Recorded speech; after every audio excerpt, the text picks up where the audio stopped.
Chamada para ser exemplo e santidade em um mundo entregue às práticas corruptas, a igreja tem sido alvo de escândalos.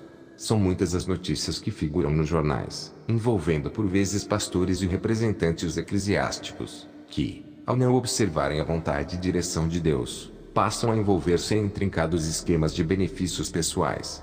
O objetivo com isso é tão somente a manutenção de uma posição privilegiada ou mesmo a obtenção de maiores lucros, muitas vezes para benefício e uso pessoal. Estes atos escusos e pecaminosos têm provocado o descrédito da igreja diante da sociedade. Nestes tempos finais, o que podemos esperar das igrejas, esperar dos membros, obreiros, diáconos, e principalmente dos pastores? A igreja está em um sono espiritual tão profundo, o qual nem ao menos orar estão conseguindo. O diabo conseguiu aprisionar o povo em uma maneira tão terrível, até os líderes e pastores não estão mais preocupados em buscar a presença de Deus. Estamos vendo muitos membros de igrejas, que está se apostatando da fé e por causa de muitos escândalos que vem acontecendo. Vejamos o que a palavra de Deus nos diz no livro de Mateus 24, 12 a 14. E, por se multiplicar a iniquidade, o amor se esfriará de quase todos. Aquele, porém, que perseverar até o fim, esse será salvo. E será pregado este evangelho do reino por todo o mundo, para testemunho a todas as nações. Então, virá o fim. Infelizmente não estamos vendo apenas a iniquidade agindo dentro das igrejas, mas vejamos também a ganância e principalmente a falta de amor uns pelos outros. Muitos pastores só estão preocupados com o dinheiro arrecadado das igrejas, não vai visitar os membros que estão afastados dos caminhos do Senhor, colocando todo o fardo pesado nas costas dos mais pequenos. Irmãos pastores, estamos vivendo os momentos finais na terra. É hora de despertar e sairmos deste sono profundo. Não vale a pena ficarmos atrás de riquezas terrenas. Não esqueça que tudo aqui é passageiro. Tem igreja fechando as portas por falta de apoio, enquanto líderes estão esbanjando o dinheiro da igreja, e membros passando necessidade. Irmãos em Cristo, despertam enquanto há tempo. Cedo ou tarde o Senhor irá cobrar de nós por estas almas. Vimos como foi o triste fim do rei Saul. Deus rejeitou Saul por causa de sua rebeldia e falta de arrependimento. De muitas maneiras o primeiro rei de Israel transgrediu a lei de Deus, desprezou a vontade do Senhor e fez aquilo que era mal aos olhos dele. Por isso ele foi rejeitado por Deus e outro rei foi ungido para ocupar o seu lugar. A história da rebeldia de Saul e a rejeição de Deus é um alerta importante a todos nós. Saul é um exemplo de como alguém pode começar bem e terminar mal, abandonar a obediência e se enveredar pelo caminho da rebelião, atraindo sobre si o julgamento de Deus. Antes de ser rejeitado por Deus por causa de seus próprios pecados, Saul era um homem privilegiado. Ele vinha de uma família de posses e fisicamente era um homem forte, saudável e o mais formoso dentre os israelitas. 1 Samuel 9:1,2. Sua reação ao saber que seria ungido rei de Israel demonstra que Saul também era pessoa humilde.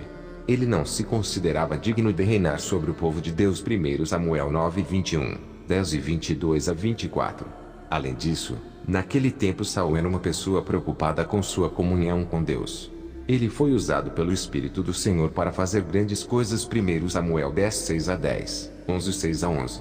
Quando os filhos de Belial o menosprezaram, ele não agiu por conta própria, mas se calou confiando no propósito divino. 1 Samuel 10 e 27. O rei Saul não soube aproveitar as oportunidades que teve. Ele perdeu a comunhão com Deus e violou os mandamentos divinos, tornando-se uma pessoa rebelde. Em primeiro lugar, a rebeldia de Saul se revelou através de sua impaciência. No contexto da batalha dos israelitas contra os filisteus, o profeta Samuel o instruiu a esperar por ele antes de iniciar qualquer ofensiva, pois primeiro era necessária a apresentação de sacrifícios e ofertas a Deus. Mas quando Saul percebeu que estava perdendo seu exército enquanto esperava pelo profeta Samuel, ele mesmo ofereceu o holocausto ao Senhor. Sem dúvida essa foi uma atitude que demonstrava sua falta de confiança na soberania de Deus. Quando foi repreendido por Samuel, ele não assumiu sua culpa, mas tentou apenas se explicar. 1 Samuel 10, 8 a 13, 8 e 14. Em segundo lugar, Saul fez um juramento tolo que quase custou a vida de seu próprio filho. Se não fosse a intervenção do povo, Saul mataria Jonatas por causa de seu voto insensato. 1 Samuel 14, 24. Em terceiro lugar, no episódio envolvendo os amalequitas, Saul foi rebelde à ordem de Deus. Deus ordenou que os israelitas não poupassem ninguém dos amalequitas, pois aquele povo era alvo do juízo de Deus por causa de seus grandes pecados. Tudo deveria ser destruído. Mas o rei Saul não obedeceu plenamente à ordem do Senhor e poupou o rei amalequita e os melhores rebanhos daquele povo. Quando foi cobrado pelo profeta Samuel, Saul ainda tentou fazer de sua desobediência um motivo de culto ao Senhor. Naquele dia ele soube que Deus o tinha rejeitado. 1 Samuel 15.